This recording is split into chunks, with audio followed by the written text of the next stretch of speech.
The young Seagull was alone on his ledge. His two brothers and his sister had already flown away the day before. He had been afraid to fly with them. Somehow, when he had taken a little run forward to the brink of the ledge and attempted to flap his wings, he became afraid. The great expanse of sea stretched down beneath, and it was such a long way down, miles down. He felt certain that his wings would never support him, so he bent his head and ran away, back to the little hole under the ledge where he slept at night. Even when each of his brothers and his little sister, whose wings were far shorter than his own, ran to the brink, flapped their wings and flew away, he failed to muster up courage to take that plunge which appeared to him so desperate.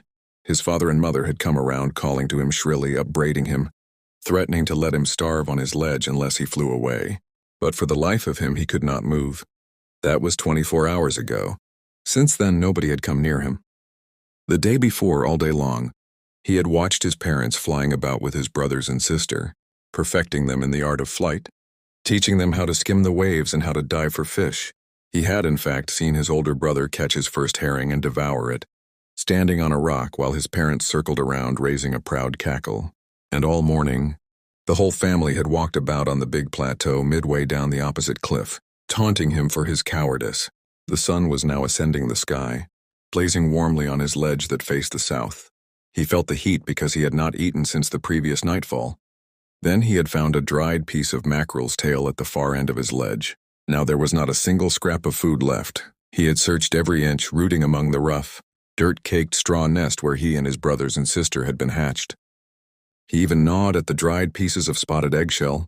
It was like eating part of himself. He had then trotted back and forth from one end of the ledge to the other, his gray body the color of the cliff, his long gray legs stepping daintily, trying to find some means of reaching his parents without having to fly. But on each side of him, the ledge ended in a sheer fall of precipice, with the sea beneath.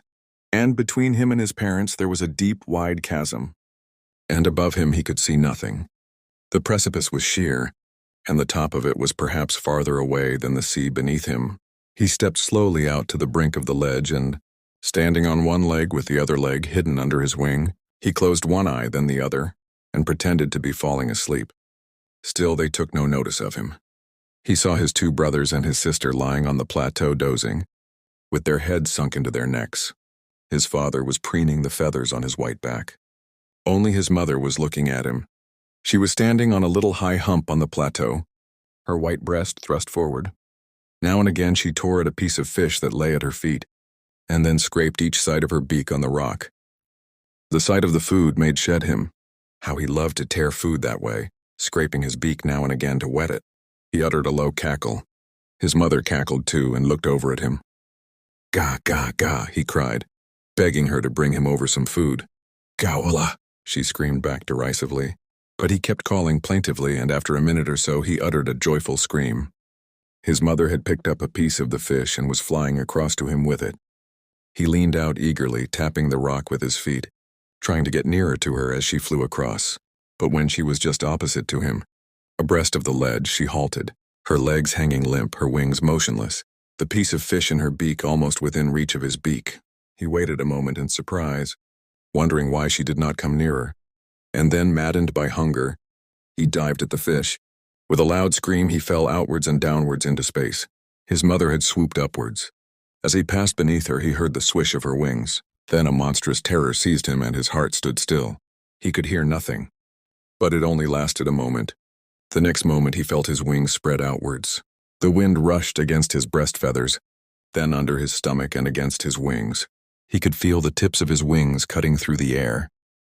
He was not falling headlong now. He was soaring gradually downwards and outwards. He was no longer afraid. He just felt a bit dizzy.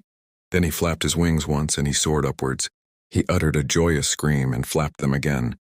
He soared higher. He raised his breast and banked against the wind. "Ga ga ga.